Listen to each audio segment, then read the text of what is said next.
여기에 최근 슈퍼러브 축구 유튜버 팀이 발렌시아 훈련장에 방문하여 이강인을 유소년 때 가르쳤던 스승을 만났는데요.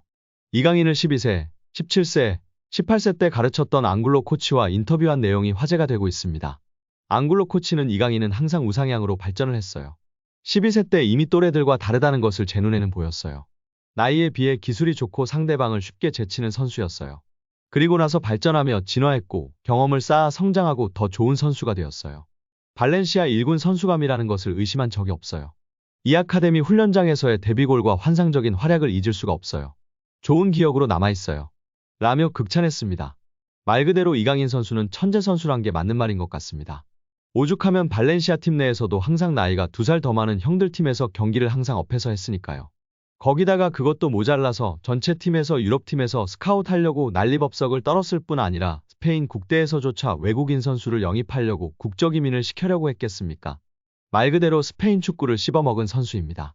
그런 선수가 많거나 흔할까요? 강인 선수의 천재성, 잠재성은 많은 레전드들도 인정하고 있는 상황입니다. 비등비등 선수였음 절대 외국인을 이민시키려고 안 했을 겁니다.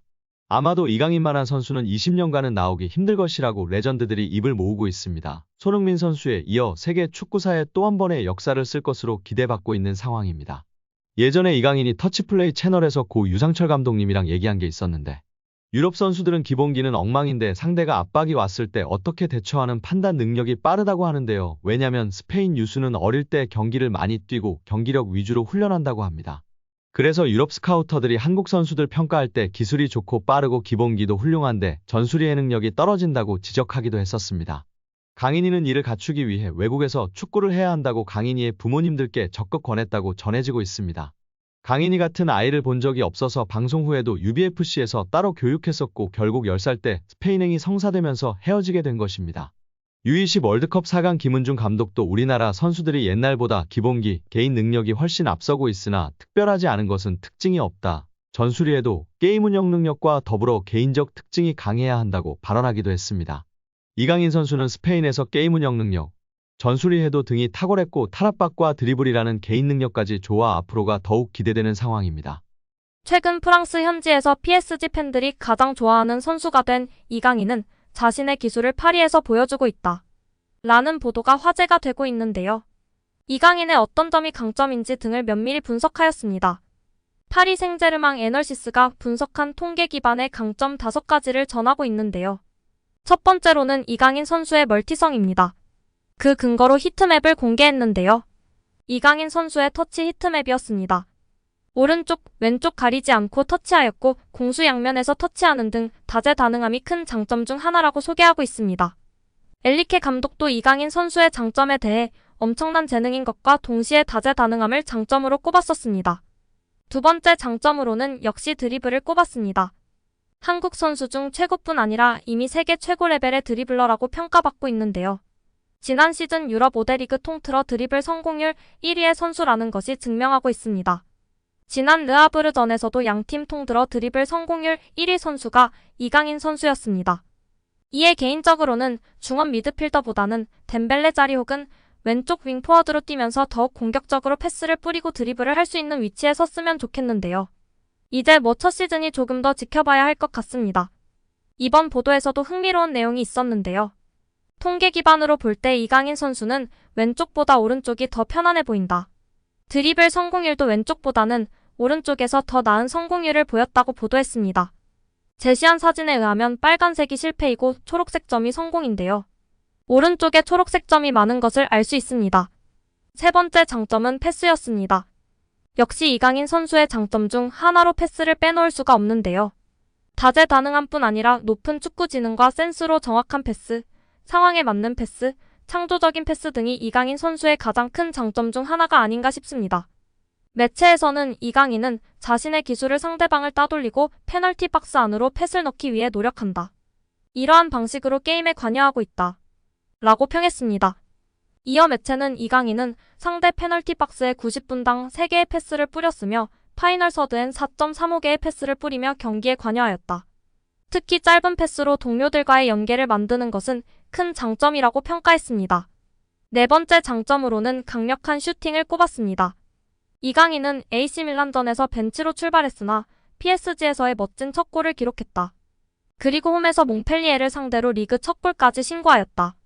왼발이 주발인 이강인은 최대한 안쪽으로 파고들어 공간을 여는 것을 좋아한다. 이후 마무리하는 강력한 슈팅이 주된 무기가 될 수 있다고 평가했습니다.